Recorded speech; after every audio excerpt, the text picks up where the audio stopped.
Everything in life, from automobile mechanics to cooking in a Manhattan eatery, is driven by concepts.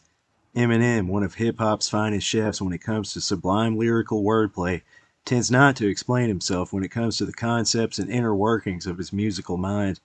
M, like punk forebears Radiohead and the Velvet Underground before him, prefers to leave any interpretations or orientations, despite what the common brouhaha may tell us, up to the listener.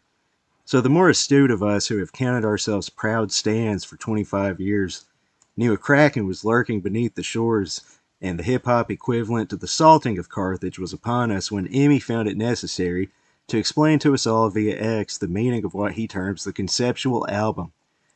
Emmy himself is the concept of subversion personified, and so it is perhaps all too fitting that the maestro finally dabble in the arena of concept albums himself. Those of us who have been listening to music and studying its origins for decades will have surely noticed the sheer derision and ridicule thrown the way of the concept album.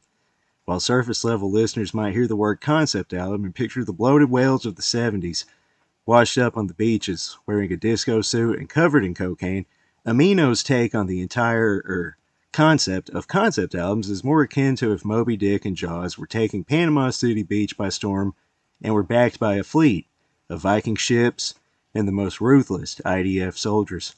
While this might seem like hyperbole, I'm only trying to meet Emmy in the middle of the man's own game, because we all know hyperbole, like subversion, is yet another conceptual tool in the rapper's conceptual tool belt.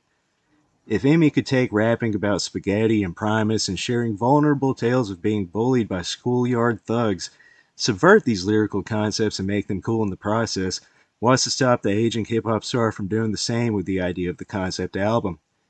This is the principal concept behind the lyrical story that unfolds both lyrically and musically when we listen to Eminem's 2024 album, The Death of Slim Shady. Look, I write this review knowing that the usual claptrap that ensues whenever Amy drops a fresh, hot, steaming album is already taking up space like a hot air balloon filled with farce that just crashed into a thumbtack factory. I was noted in Emanator circles as one of the only journalists who took the message of Amy's last couple of albums seriously. And I say this as no fanboy, having walked out of the theater on 8 Mile 20 years ago. If M gives it to me real, I have to give it to you all as real as he gave it to me.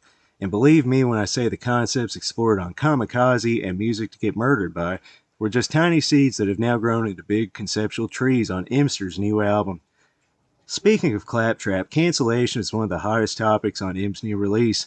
It's no surprise that M ignores many of the hip hop young rappers who eat up airtime every time Anthony Melonhead logs on his computer. Subversion is the concept of the day on Eminem's members only menu, and the chef is working overtime. If you think M picked Jelly Roll's name out of a hat for the excellent collaboration featured on album closer Somebody Save Me, you haven't been paying attention for much of the last 25 years. It's possible your head's been shoved up your butt.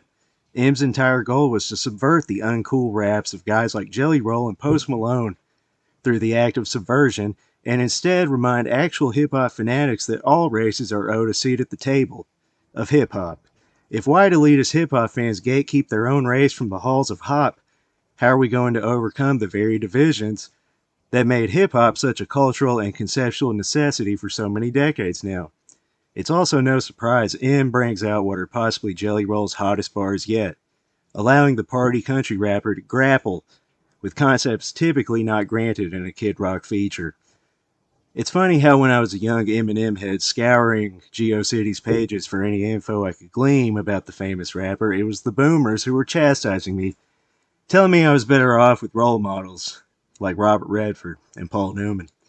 I got put in I got put in detention for blasting The Offspring, Marilyn Manson, and Eminem in class. Nowadays, the kids are not alright, and the roles have switched.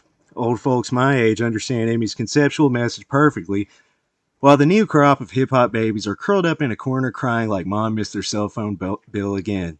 I guess they don't want Eminem to remind them that they're as old as his first album and need to pay the damn bill themselves.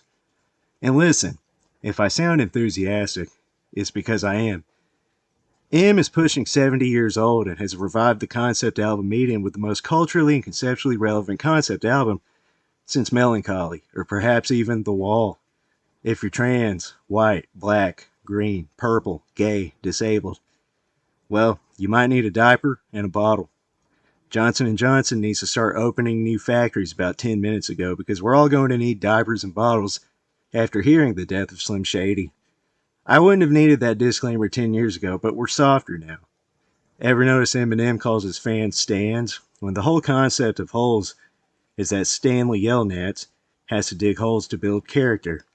So with that I say, grab a shovel and start digging. Because this is Eminem's masterpiece.